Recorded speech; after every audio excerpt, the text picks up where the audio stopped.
Opposition की धमकी हुकूमत ने हवा में उड़ा दी। पीर को कौमी असम्बली का इजलास न बुलाने का फैसला। इस्लामी वज़राए खारजा कॉन्फ्रेंस के बाद 25 मार्च को इजलास बुलाने पर गौर। वज़ीर आज़म इमरान खान, स्पीकर और वफाकी काबीना के राब्ते। कौमी असम्बली का सेक्रेटेरिएट वजारत खारजा के हवाले। काबीना ने कॉन्फ्रेंस के बाद इजलास बुलाने का मशवरा दे दिया।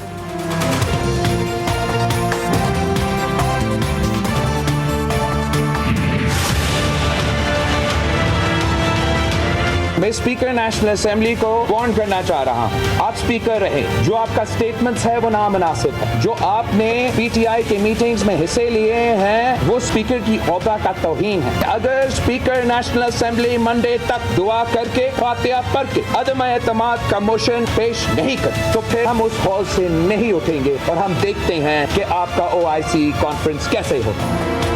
पहले प्रेस कॉन्फ्रेंस में इजलास रोकने की धमकी, फिर एलामिया में OIC कॉन्फ्रेंस के खैर मकदम का ऐलान। मुत्तहदा अपोजिशन का मौजूद मेहमान गिरामी की आमद पर एहतजाज का शेड्यूल तब्दील। कारकुनान को 25 मार्च से पहले इस्लामाबाद न आने की हिदायत कर दी। वो इस कॉन्फ्रेंस को अंडरमाइन कर रहे हैं, यानी कि पाकिस्तान के एजेंडे को अंडरमाइन कर रहे हैं। हमने मसला कश्मीर उठाना है, वो मसला जिसने पीपल्स पार्टी को जन्म दिया, हमने वो मसला उठाना है और आप इसको अंडरमाइन कर रहे हैं।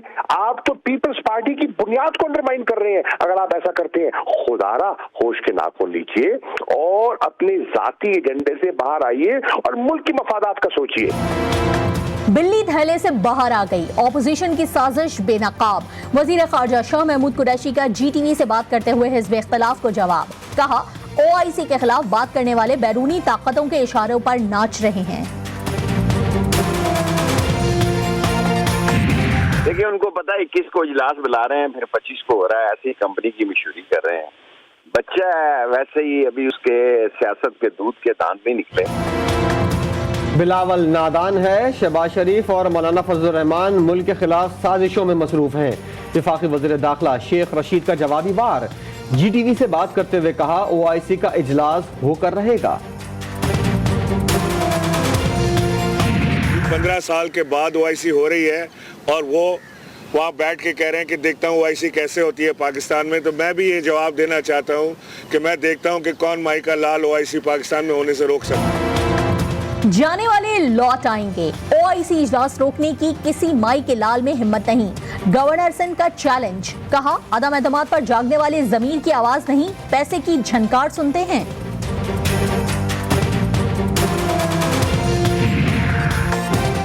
सिंध हाउस पर हमले की आला सतह की इंक्वायरी का हुक्म। वफाकी वजारत दाखिला ने सरबरा DIG ऑपरेशंस ओवैस अहमद को सौंप दी। 3 रोज में रिपोर्ट जमा कराने की हिदायत। हाई सिक्योरिटी जोन में 2 बार कारकुन कैसे पहुंचे, पुलिस ने क्यों नहीं रोका, सवालों के जवाब तलब। कोई हल्का सा रमक है इमरान खान साहब में, वो कह रहे हैं कि मैं इस्तीफा देता हूं और फिर इनसे बैठकर बात करूंगा ऑपोजिशन में। कोई इस तरह की सोच है? Absolutely not. अच्छा, वजीर आजम इस्तीफा हरगिज नहीं देंगे। GTV के प्रोग्राम 7 से 8 में वफाकी वजीर अली जैदी का एब्सोल्युटली नॉट। एंकर के सवाल पर कहा कि वजीर आजम कभी मुस्ताफी नहीं होंगे।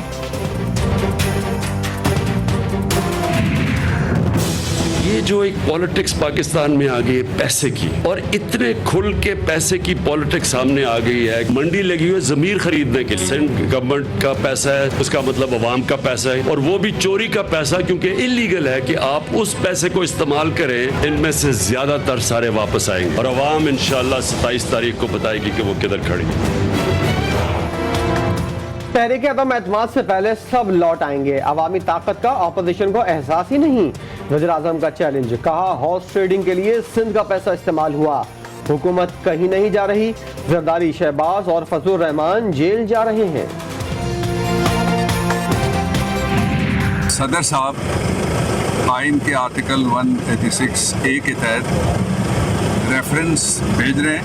उसके लिए अभी प्राइम मिनिस्टर साहब से और सेंट्रल लीडरशिप की और मेरी मुशावरत हुई और मैंने फ़ौरन कहा है अपनी वजारत को, वजारत पार्लिमानी अमूर को, कि वो रेफरेंस की मंजूरी के लिए प्राइम मिनिस्टर से जो वो मंजूरी भेजेंगे सदर साहब को। PTI के मुनहरिफ अरकान को शो कॉज नोटिस जारी। TV चैनल्स को इंटरव्यू, पार्टी पॉलिसी से मुतसादिम करार। हुकूमत का आइन के आर्टिकल 63 के तहत रेफरेंस भेजने का फैसला। मुशीर पार्लिमानी उमूर बाबर अवान कहते हैं कि जल्द सदर मुमलिकत रेफरेंस भेज रहे हैं। वज़ीर-ए-आज़म अपनों पर बोझ, PTI माजी का हिस्सा बन गई। मरियम नवाज के वार। अरकान कौमी असम्बली को आवाम के साथ खड़े होने का मशवरा। कहा हुकूमत की डूबती कश्ती में कोई सवार नहीं रहना चाहता। अरकान को शोकॉज जारी नहीं करें, अवामी शोकॉज का जवाब दे।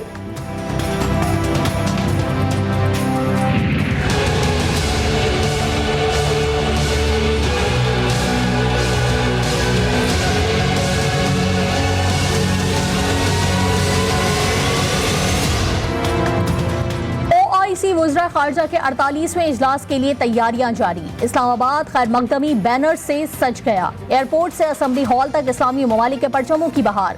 उम्मत मुस्लिमा के इत्तेहाद और यकजहती के पैगामात पर मुश्तमिल पोस्टर्स आवेजा।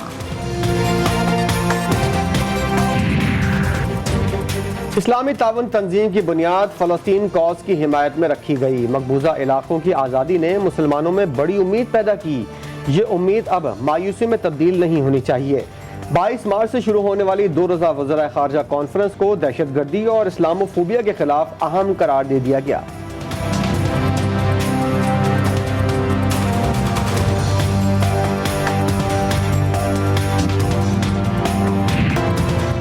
OIC वज़ीर ख़ारजा इजलास का ऑफिशियल तराना लॉन्च कर दिया गया। इस्लामाबाद में लॉन्चिंग तकरीब से वफाकी वज़ीर इत्तलात फवाद चौधरी का खिताब। कहा तैयारी में जदीद टेक्नोलॉजी से भरपूर मदद ली है। वज़ीर ख़ारजा शाह महमूद कुरैशी बोले OIC इजलास के लिए वज़ारत इत्तलात की बहुत काविशें हैं।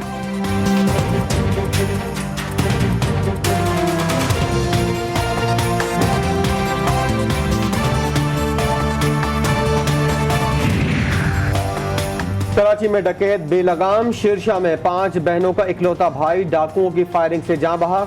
जुमेरात को शेरशाह में 17 साल का दीन मोहम्मद गोली लगने से जख्मी हुआ था।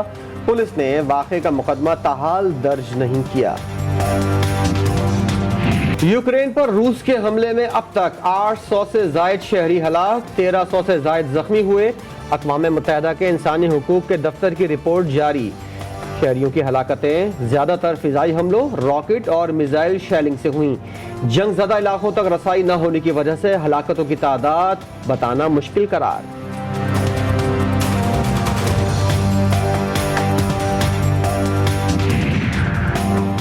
नेटो फोर्सेस की मुश्तरका मशकों में अमरीकी हेलीकॉप्टर गिरकर तबाह। हादसे में 4 फौजी हलाक। अमरीकी नेवी ने हादसे को तकनीकी हादसा करार दे दिया। तहकीकात का ऐलान। रूस यूक्रेन तनाज़े के बाद जारी मशकों में 3000 अमरीकी फौजी हिस्सा ले रहे हैं।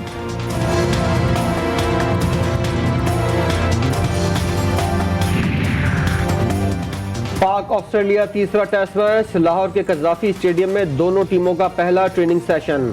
मैच को फैसला कुन बनाने के लिए दोनों टीमों की लंबी तैयारियां। मोहम्मद रिजवान ने स्पिन बॉलिंग के जौहर दिखाए। मैच पीर से शुरू होगा। और पाक फौज ने 23 मार्च की मुनासबत से एक और वीडियो शेयर कर दी। मुख्तसर दौरानिया की इस वीडियो में मुसन्निफ और अदाकार जावेद शेख को दिखाया गया है। क्लिप में जावेद शेख को पाकिस्तान की इंफरादियत के बारे में बात करते देखा जा सकता है।